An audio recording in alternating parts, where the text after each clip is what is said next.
सभी को happy Republic day. मैं आज गाने वाली हूँ पैट्रियोटिक सॉन्ग।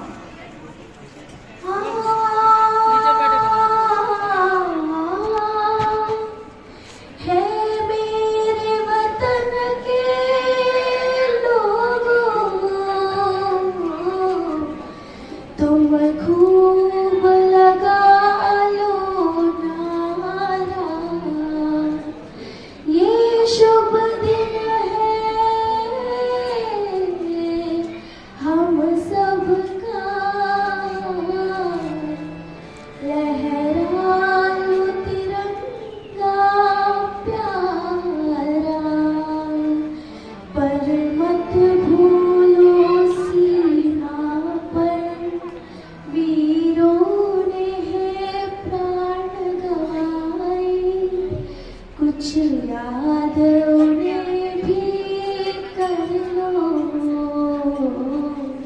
कुछ याद उन्हें भी कर लो, जो लौट के घर ना आए, जो लौट के घर ना आए। ये मेरे वतन जरा आँख में भर लो पानी, जो शहीद हुए उनकी जरा याद करो कुर्बानी। ये मेरे वतन के लोगों, जरा आँख में भर लो पानी, जो शहीद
Shahu Maharaj on 6 June May 1674, and Sambhaji Maharaj was declared as the Prince of the Swarazya Maratha Kingdom. And as a prince, Sambhaji Maharaj was born first fight at Ramnagar at the age of 16. During 1675, Sambhaji Maharaj was successful at the campaign of Goa and Karnataka, and Sambhaji Maharaj was largely shaped on Goa and Karnataka and Portuguese in Goa, as well as Mughal Empire and such as Siddhis and Mysore in Goa.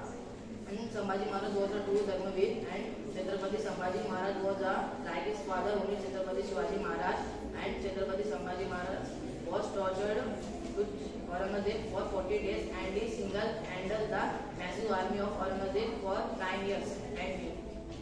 Respected ones, Bhagavad Gita. What is this book and what is the purpose of this book? Firstly, I would like to give you an example. So when we go to a store, shop, whatever, we see an electronic things like washing machine, AC, television, refrigerator, whatever. We get a manual book, right? And in that manual book, we can see a lot of instruction on how to use that machine and what is the advantages of it. And also in that book, it is also written that how can we use it to keep it more longer. Just like that, Bhagavad Gita is the manual of us humans, and it teaches us how to live. It teaches our morals and immorals on how shall we live and what shall we do to be a better person. So let us remove the aspect of religion from Bhagavad Gita. It is not just a religious book. People say that Bhagavad Gita is Hinduism book, but not that. It is a book that teaches us a way to live a life. It teaches us how can we live a better life and how can we perform well in everything. It can be in your studies, it can be in your fights, battles, and whatever the struggles you are going through. So I would like to say, in the second chapter, there is a verse that says like, it talks about the seasons. It talks about summer and winter. And as you can see, summer and winter both are different changes, and they keep changing in the whole year, like 4 months for summer, 4 months for winter, and 4 months for other monsoon. Just like that, for example, we can take Chicago. In Chicago, it's minus 27 degrees. Does people there stop working? No, right? And in our south side, there in summer, the degrees goes like 47, 48. Does people stop working there? No. And also in India, we can talk about north side on winters, like on Delhi, Noida. There, the temperature goes like not minus, but 11 to 12 or maybe 5 to 6 degrees. Does people stop working there? No, right? It's because we know that things change, occupations change, everything changes, but we have to continue. Like for example, if we keep thinking about our struggles, if we are facing anything and we keep thinking about itself, then it won't going to be solved by itself. We have to conclude and accept it. And for example, if we are students and our job, our duties is to study, and the other people who are working, their job is to do their duty. And if they face any problem, do they stop their duty? No, right? And also another that is in like sixth verse, it is about mind. Our mind is our greatest friend or the biggest enemy. If we train and treat it well, then it can be our greatest friend. And if we do not train it well and we do not know how to keep it perfect, then it can be our biggest enemy and lead to us to the downfall. So for example, for 2025, you put a resolution that you will wake up at 5 to 6 a.m. in the morning, but nothing works. And that's how your revolution goes end. So just like that, I would like to say that Bhagavad Gita is a book that people should learn to make their lives perfect. Thank you. And thank you.